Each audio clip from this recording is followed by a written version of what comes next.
There was some stuff we liked, some stuff we didn't like. We thought in the first half we weren't just moving the ball quick enough. You know, we said to the guys at halftime that, look, if you're a more direct team trying to play on the counter-attack or long ball, you don't notice the sharpness as much.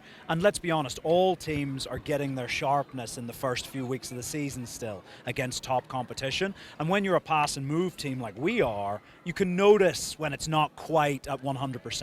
And I think we noticed that today because SOFAPAKA are organized. You know, they get in behind well, they catch you on the counter-attack well, and so we were frustrated in the first half not to really create the chances we wanted to create. And then we've conceded a really sloppy goal, you know, an own goal off a long throw. You know, we need to be better. Our positioning needs to be better in terms of going to attack that ball rather than backpedaling like Jeffrey was. And, you know, it's one of those ones. But in the second half, I thought we were a lot better, and we created better chances.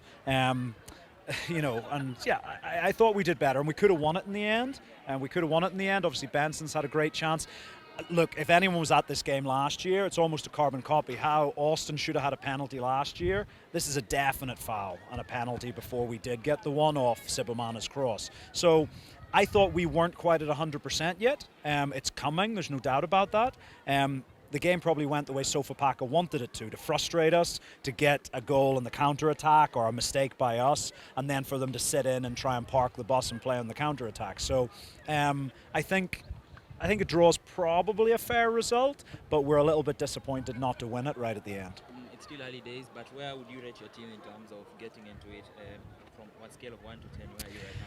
I think probably because we made a few late signings. Yeah, if you notice our signings, we signed in the midfield and in the defensive areas early, and we were trying to secure some offensive options. And the first ones we wanted, we didn't quite get for one or two reasons. Some took a little bit longer. For Sibomana, we've been trying to get that deal done for a month or so, and our attacking options really.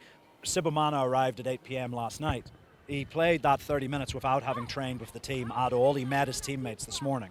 So I think you can see the quality we've brought in the offensive line. Young Rogers Magisha didn't get off the bench today. Chris came in, Chris Ocheng, but they all arrived in the last 3 days. And so I think Lindsay, we're going to have to go and really work for it, and it's another game we know we can take maximum points if we play at our best.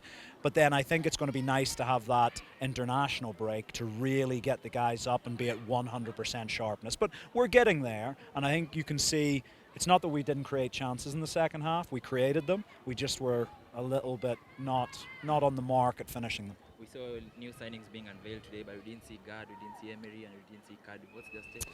Yeah, so I think so. All of them are injuries of different types. Gad had some minor surgery recently. He was at training yesterday, but he's probably another week or 2 weeks away from training, if I'm completely honest, which means he's probably 6 weeks away, 6 or 7 weeks away from playing, would be my honest assessment of Gad. It's just slow. He was, as I said, he's at the training ground, but he just can't, because it's some small surgery he had on his chest, he can't dive, he can't make saves, and we've got to let it heal properly. For Emery, he landed awkwardly in the 3rd week of pre-season, and just a little bit of a knee injury. We're hoping probably after the international break. It's another 2 weeks, and that'll take us into the international break. And Kadu, unfortunately, took a really bad tackle in our preseason game against Bidco and actually tore his MCL ligament, which is the ligament on the outside of your knee. Now, it heals naturally. He's already feeling no pain. He's going to start doing his gym program this week, and we think it's another 3 weeks away. Because it's like, if you're going to tear something in your knee, make it the MCL. The other ones are serious. The MCL, usually 4 to 6 weeks. So we're thinking they're going to be, after the international break, they should either be back or close to being back. Gad, a little bit longer away. Coach, I've seen less of long balls, like when Gad was present, Nanga was present, also by Senge a bit of long balls. Are we looking forward to see a new style of play from Mahia?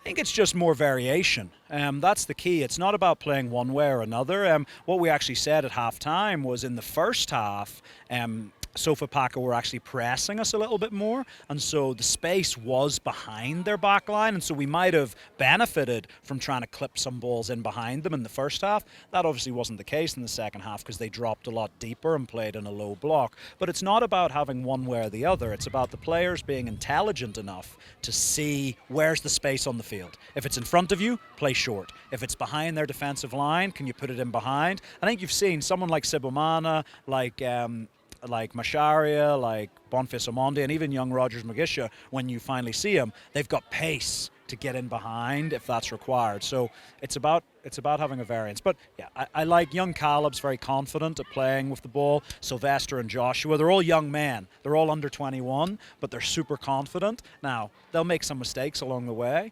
but we're growing them, and they're all going to be real top players in the years to come. Finally, coach, what are you hoping to see from the young goalkeeper now he's stepping up in the presence of God Mahia?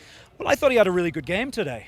He's made some really good saves. There's been a few times they've caught us on the counter a little bit. He's made a really good save coming out of his goal in the first half. He's swept up well. You can see he likes being a bit further off his line than God does, playing that sort of sweeper keeper that you see from Ederson and Allison. But he's a really talented goalkeeper. There will be, I think he's been a bit unfortunate in the Charity Shield, a goal where the wall needs to do better, and I don't think you can blame him. And again today, it's an own goal. He's at full extension after it comes off Jeffrey's head, so another one that he really can't do anything about. But the rest of them I thought he did really well with. So he'll grow with confidence, but we've also got to be patient with young men.